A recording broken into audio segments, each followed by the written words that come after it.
Welcome student, I am Sonu Singh, your chemistry teacher. पिछले class में हम लोग लेड नाइट्रेट और फेरस सल्फेट को बैलेंस किए थे, क्योंकि कमेंट में आया था कुछ स्टूडेंट का कि सर इस लेड नाइट्रेट और फेरस सल्फेट को कैसे बैलेंस करते हैं, इसको दिखाइए। तो मैंने पिछले क्लास में उसको बैलेंस करके दिखाया था। हम लोग पढ़ाई कर रहे थे डिकम्पोजिशन रिएक्शन, और डिकम्पोजिशन रिएक्शन आपको पता है कि डिकम्पोजिशन रिएक्शन में कंपाउंड होता है और उस कंपाउंड को तोड़ने के लिए या तो हीट का इस्तेमाल करते हैं या इलेक्ट्रिसिटी का इस्तेमाल करते हैं या लाइट का इस्तेमाल करते हैं। तो पिछले वीडियो में हम लोग देख चुके हैं कि हीट का इस्तेमाल करते हैं, हीट का इस्तेमाल कैसे करके कैसे कंपाउंड को तोड़ते हैं, इस चीज की पढ़ाई कर चुके हैं। आज जो हम पढ़ने वाले हैं वो इलेक्ट्रोलाइटिक डिकम्पोजिशन रिएक्शन पढ़ने वाले हैं। देखिए, वर्ड इलेक्ट्रोलाइटिक वर्ड जैसे आता है आपके दिमाग में, इलेक्ट्रो जैसे आ गया आपके दिमाग में, पता चल गया कि electro means required to electricity, electricity की रिक्वायर्ड होनी चाहिए। ठीक है, इलेक्ट्रिसिटी, जैसे इलेक्ट्रिसिटी का बात करेंगे आपको क्लास 10th में जाना पड़ेगा, क्लास 8 में सॉरी, और क्लास 8 में आप बोल्टनिक सेल के बारे में पढ़े हैं। उसमें आप देखे थे कॉपर सल्फेट को कैसे इलेक्ट्रोलाइसिस करके कॉपर को बाहर निकालते हैं और सल्फेट को बाहर निकालते हैं, इलेक्ट्रोप्लेटिंग करते हैं, ये चीज आप देखे हुए हैं। आज उस चीज को थोड़ा सा हम लोग फास्ट तरीका से क्लास 10th में पढ़ेंगे। हमारा टॉपिक है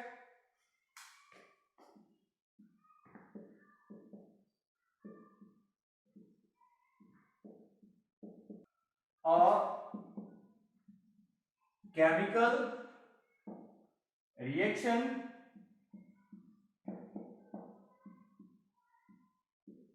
involving a chemical reaction involving of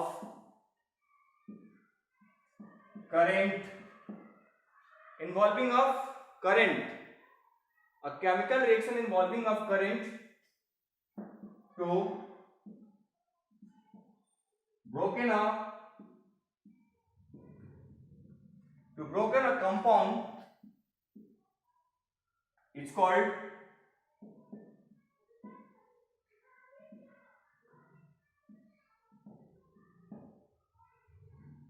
electrolytic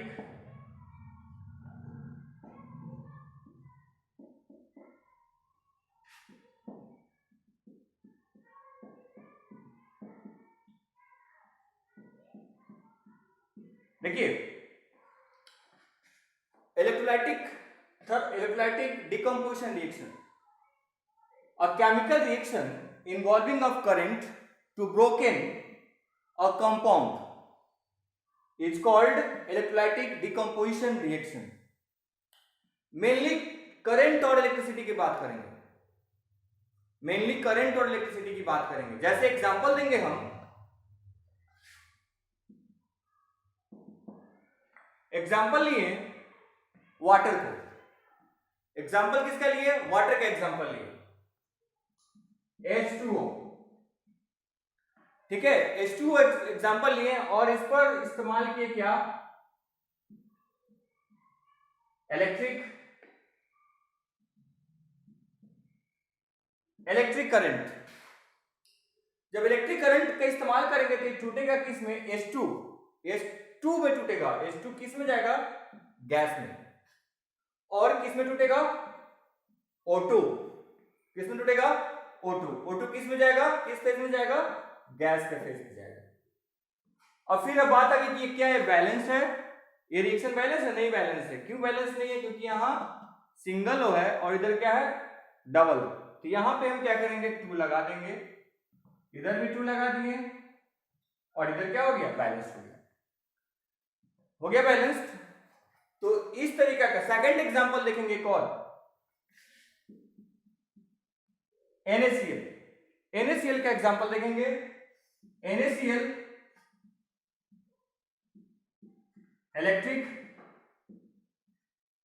electric current का इस्तेमाल कर रहे हैं, तो इलेक्ट्रिक करंट का इस्तेमाल करेंगे तो किस में टूटेगा? Na। और किस में टूटेगा?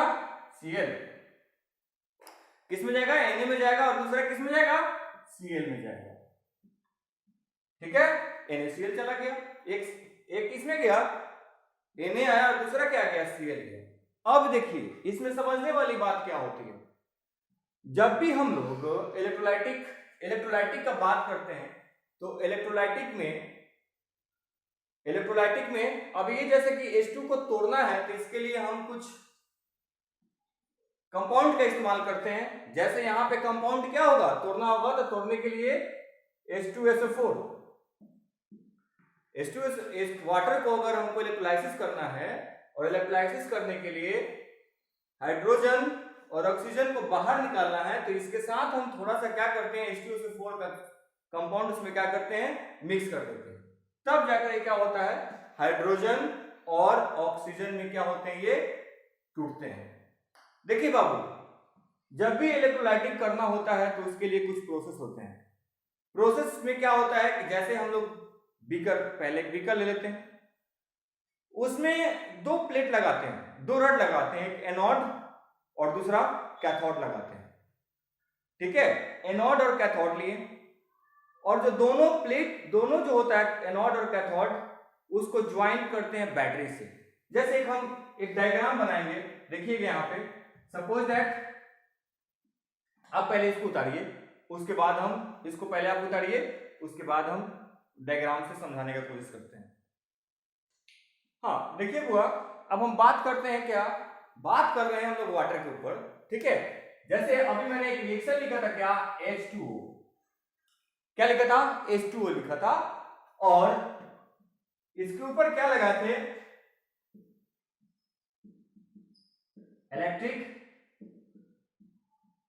इलेक्ट्रिक करंट, और थोड़ा सा इसमें क्या थोड़ा सा इसको एसिडिफाइड करने के लिए H2SO4 डाल देंगे कि ये वाटर जो है अच्छे तरीका से क्या करे, इलेक्ट्रिसिटी को कंडक्ट करे। ठीक है, H2SO4 डालेंगे क्योंकि ये एसिडिफाइड हो जाएगा ना, तो जब इलेक्ट्रिक करंट उसे पास कराएंगे तो आसानी से क्या होगा, ये हाइड्रोजन अलग हो जाएगा और ऑक्सीजन क्या हो जाएंगे, अलग हो जाएंगे। तो ये हमारा रिएक्शन तैयार हुआ था, H2 गैस में और O2 गैस में तैयार हुआ था। बैलेंस करने के लिए यहां पे 2 लगा दिया। अब ये सब देखने के लिए तो बहुत भी आसान रिएक्शन है कि ये हाइड्रोजन में टूट गया, ये ऑक्सीजन में टूट गया, काफी आसान है। उतना ही आसान हमारे लैब के अंदर भी होता है। जैसे लैब के अंदर क्या है, जैसे सपोज दैट एक स्टैंड हो गया, है ना, इससे एक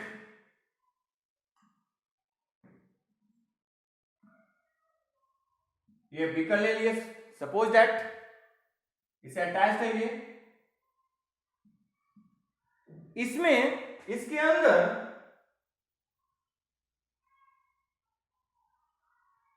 दो रड होता है। ठीक है,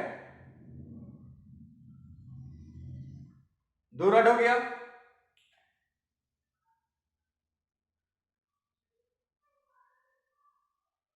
एक होता है कैथोड, एक होता है एनोड। कैथोड होता है, एक होता है क्या, एनोड। एनोड जो होते हैं वो पॉजिटिव होता है और कैथोड क्या होता है, निगेटिव टर्मिनल होते हैं। ठीक है, एक पॉजिटिव टर्मिनल होता है, दूसरा क्या होता है, निगेटिव टर्मिनल होता है। अब इसको हम लोग क्या करते हैं बुआ, देखिएगा, अब इसको हम लोग क्या करते हैं कि बैटरी से ज्वाइन करते हैं।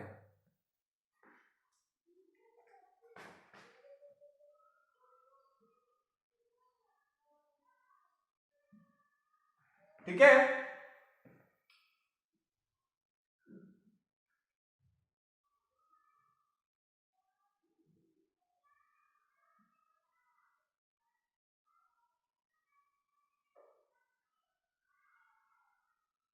ज्वाइंट हो गया।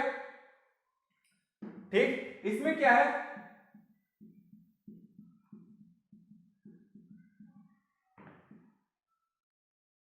वाटर रखा हुआ है, क्या रखा हुआ है, वाटर रखा हुआ है, और इसमें हम क्या करेंगे, थोड़ा सा H2SO4, क्या H2SO4 डाल देंगे। H2SO4 इसलिए डालेंगे ताकि ये अच्छे तरीका से इलेक्ट्रिसिटी कंडक्ट करे। ठीक है, जैसे डालेंगे थोड़ी देर बाद इस टाइप की रिएक्शन कैरिड होने में 20 से 25 मिनट लगता है। 20 से 25 मिनट के बाद ये आपका रिएक्शन जाकर क्या हो जाता है, कंप्लीट हो जाता है। थोड़ी देर बाद ये जो आपका एनोड प्लेट है, एनोड प्लेट पर ये देखिएगा, एनोड प्लेट पे क्या आ जाएगा, ऑक्सीजन। एनोड प्लेट पे क्या आ गया, ऑक्सीजन। और कैथोड पे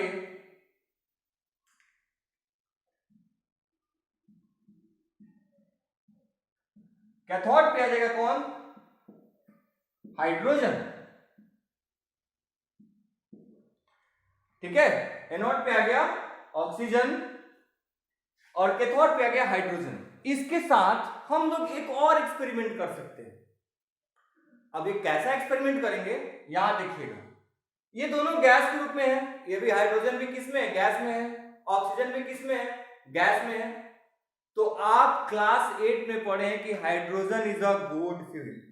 क्लास 8 में पढ़े ना कि हाइड्रोजन क्या है, गुड फ्यूल होता है हाइड्रोजन, है ना। तो यानी गुड फ्यूल होता है तब ये बर्न कर सकता है। और आप क्लास 8 में दूसरा पढ़े हैं ऑक्सीजन के बारे में कि ऑक्सीजन जो है वो सपोर्टर है। किसका सपोर्टर है, तो किसी भी कंबस्टेबल सब्सटेंस को बर्न करने में क्या करता है, मदद करता है ना। तो हुआ, अगर सपोज दैट अगर यहां से हम गैस को बाहर निकाल रहे हैं और एक यहां पे कैंडल को जला कर रखे हुए हैं, तो जब हाइड्रोजन ये कैंडल जब जल रहा है उसके साथ अटैच होगा तो पॉपिंग साउंड बाहर निकलेंगे। पॉपिंग साउंड, पट पट पट पट, इस तरीका की आवाज से क्या हो, आवाज बाहर साउंड प्रोड्यूस होगा। और दूसरा, ऑक्सीजन अगर यहां से अगर ऑक्सीजन रिलीज कर रहे हैं, ठीक है, यहां से ऑक्सीजन अगर रिलीज हो रहा है, अब कैंडल है तो उसको कैंडल को बर्न कराने में क्या करेगा, मदद करेगा। तो इसी चीज को बोलते हैं इलेक्ट्रोलाइसिस ऑफ वाटर। दूसरा इसका नाम अगर देखा जाए acidified electrolysis of water. Acidified electrolysis of water, इसको दूसरे नाम से भी हम लोग क्या करते हैं, बोलते हैं। ठीक है, तो ये आप समझ गए होंगे। अब हम दूसरा देखते हैं। तो आप अभी देखे हैं electrolytic decomposition reaction. Mainly electrolytic decomposition reaction, जो भी आपका रिएक्शन कैरिड होगा उसमें इलेक्ट्रिसिटी का रिक्वायरमेंट होगा। विदाउट इलेक्ट्रिसिटी का रिक्वायरमेंट से हम उसको तोड़ नहीं सकते हैं। जैसे आप इलेक्ट्रोलाइसिस ऑफ वाटर देखे हैं अभी। दूसरा इलेक्ट्रोलाइसिस ऑफ NaCl, जिसको हम NaCl मोल्टेन स्टेट में रहता है और मोल्टेन स्टेट से उसको Na को अलग करते हैं और Cl को हम लोग क्या करते हैं, अलग करते हैं। तो ये जो अभी इलेक्ट्रोलाइसिस है हमारा मेटल नॉन मेटल में भी आएगा, ठीक ना। मेटल नॉन मेटल में भी इस चीज को पढ़ना है। और स्कूल खुलेगा तो इसको लैब में भी, ये जो हम अभी आपको बोर्ड पे डायग्राम बना कर दिखाए थे उसको लैब में भी आपको दिखाएंगे। अब हम लोग तीसरा टाइप पे चलते हैं। जो थर्ड टाइप है, फोटोकेमिकल डिकम्पोजिशन रिएक्शन। देखिए, फोटोकेमिकल डिकम्पोजिशन रिएक्शन। तो फोटोकेमिकल डिकम्पोजिशन रिएक्शन है बुआ, फोटो मींस लाइट, ठीक है ना, लाइट। और लाइट कैसा लाइट, सनलाइट। तो लाइट का इस्तेमाल कर कंपाउंड को तोड़ा जाए, या फिर बोल सकते हैं किसी भी कंपाउंड को तोड़ने के लिए लाइट को इन्वॉल्व किया जाए। इसको हम लोग क्या बोलते हैं, फोटोकेमिकल डिकम्पोजिशन रिएक्शन।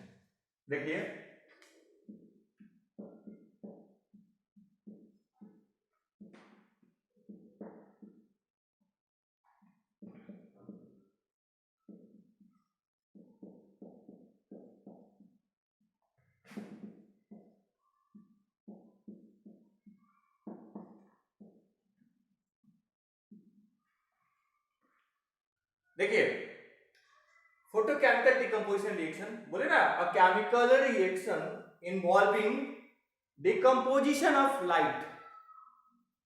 ठीक है, decomposition of light is called photochemical decomposition reaction. Example देखते हैं, ठीक है।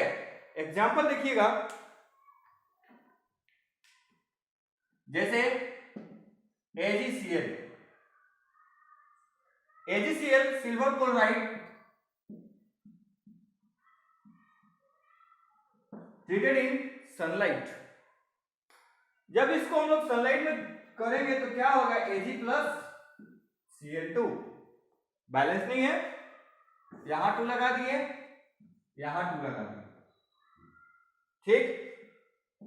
किस स्टेट में, सॉलिड स्टेट में है, यहां किस स्टेट में आएगा, सॉलिड स्टेट में, और किस में जाएगा, क्लोराइड गैस में जाएगा, किस में जाएगा, गैस में जाएगा। AgCl, ठीक है, AgCl कंपाउंड है, AgCl का मतलब सिल्वर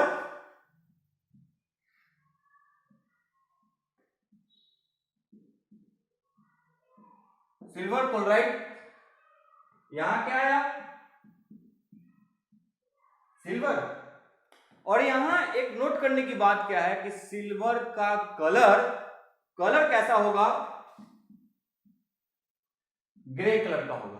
किस कलर का होगा, सिल्वर का कलर ग्रे कलर होगा इसका, ठीक है। कैसा कलर होगा, ग्रे कलर होगा।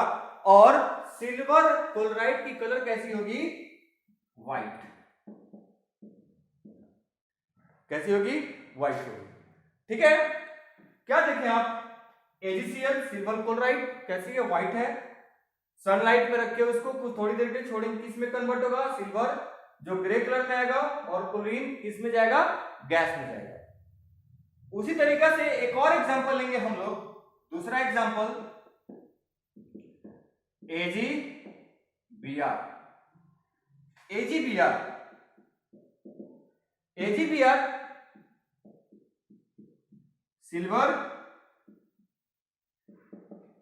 Silver bromide. क्या है, सिल्वर ब्रोमाइड। इसको भी सनलाइट में ट्रीट करेंगे, किस में ट्रीट करेंगे, सनलाइट में ट्रीट करेंगे, तो ये किस में टूटेगा, Ag प्लस Br2। इसको भी बैलेंस करने के लिए क्या किए, बैलेंस करने के लिए यहां 2 लगा दिए, यहां 2 लगा दिए। सिल्वर ब्रोमाइड की भी कलर कैसी होगी, व्हाइट कलर होगी। कैसी कलर होगी, व्हाइट। और इसका यहां कलर कैसा आएगा, ग्रे कलर आएगा। कैसा कलर आएगा, ग्रे कलर आएगा, ठीक है। ये जो होगा बुआ, ये किस स्टेट में आएगा, सॉलिड के स्टेट में आएगा, और ये किस स्टेट में आएगा, गैस के स्टेट में आएगा, ठीक है। तो इस तरीका से हम लोग ये देखें कि थर्मल, अगर हम बात करें डिकम्पोजिशन रिएक्शन का, तो डिकम्पोजिशन रिएक्शन में पहला पार्ट है थर्मल डिकम्पोजिशन। और थर्मल डिकम्पोजिशन में हम लोग लेड नाइट्रेट और फेरस सल्फेट को हीट कर देख चुके हैं। दूसरा इलेक्ट्रोलाइटिक आया, electrolytic decomposition reaction. Electrolytic decomposition reaction में इलेक्ट्रिक करंट का इस्तेमाल होता है, जिसमें हम लोग वाटर के ऊपर वाटर को इलेक्ट्रोलाइसिस किए हैं और NaCl को इलेक्ट्रोलाइसिस करके देख लिए, मोल्टेन NaCl को देखे हैं। तीसरा आया फोटोकेमिकल रिएक्शन। फोटोकेमिकल रिएक्शन में हम लोग देख लिए कि लाइट की इस्तेमाल होती है, और लाइट जैसे कि सिल्वर क्लोराइड है तो सिल्वर और क्लोरीन गैस बाहर निकल रहे हैं। अगर सिल्वर ब्रोमाइड बोले तो सिल्वर और ब्रोमीन गैस क्या हो रहा है, बाहर निकल रहा है। तो ये जो हमारा रिएक्शन है, ये दोनों रिएक्शन को हम लोग बोलते हैं, इस दोनों रिएक्शन का नाम होता है, ये इसका फोटो लैब में इसका हम लोग ब्लैक एंड व्हाइट फोटोग्राफी में इसका इस्तेमाल करते हैं। ब्लैक एंड व्हाइट फोटोग्राफी में इसका इस्तेमाल किया जाता है, ठीक है। तो इस तरीका से हम लोग आज डिकम्पोजिशन रिएक्शन का जो जितना भी पार्ट्स था, सारे पार्ट्स को पढ़ लिए। अब आती है इंपॉर्टेंट क्वेश्चन, इसके ऊपर कैसा क्वेश्चन बोर्ड के द्वारा कैसा क्वेश्चन पूछा जाएगा, क्योंकि फर्स्ट लेड नाइट्रेट अच्छा रिएक्शन, स्कूल के एग्जामिनेशन में भी उसको पूछा जा सकता है, बोर्ड के एग्जामिनेशन में भी उसको पूछा जा सकता है। दूसरा, इसको फोटोग्राफी रिएक्शन किसको बोलते हैं, तो ये आपको पूछा जा सकता है। तो हमारा जो नेक्स्ट वीडियो होगा, उस नेक्स्ट वीडियो में पहले हम लोग क्वेश्चन देखेंगे कि स्कूल के एग्जामिनेशन में, बोर्ड के एग्जामिनेशन में कैसा क्वेश्चन पूछा जाता है, और उसके बाद हम लोग नेक्स्ट का जो डिस्प्लेसमेंट, डबल डिस्प्लेसमेंट और ऑक्सीडेशन बाकी है उसको पढ़ेंगे। जैसे मैं बोल रहा हूँ ऑलरेडी, पहले स्टार्टिंग से बोल रहा हूँ कि आप वीडियो देखिए, एनसीईआरटी का बुक देखिए, क्योंकि हमारी जो एग्जामिनेशन है 10th का बोर्ड का जो एग्जामिनेशन है वो एनसीईआरटी बुक से ही क्वेश्चन राइज किया जाता है। और मैं एनसीईआरटी को ही एनसीईआरटी का जैसा टॉपिक दे रखा है उसी हिसाब से आपको पढ़ा रहे हैं। स्कूल खुलेगी, जितना भी रिएक्शन आपको हम बोर्ड पर दिखाए हैं सारे रिएक्शन को फिर से बोल रहे हैं आपको लैब में दिखाएंगे। तो आप अगर पढ़ रहेंगे तभी आपको लैब में भी हेल्प मिल सकता है। ठीक है, thank you, have a nice day.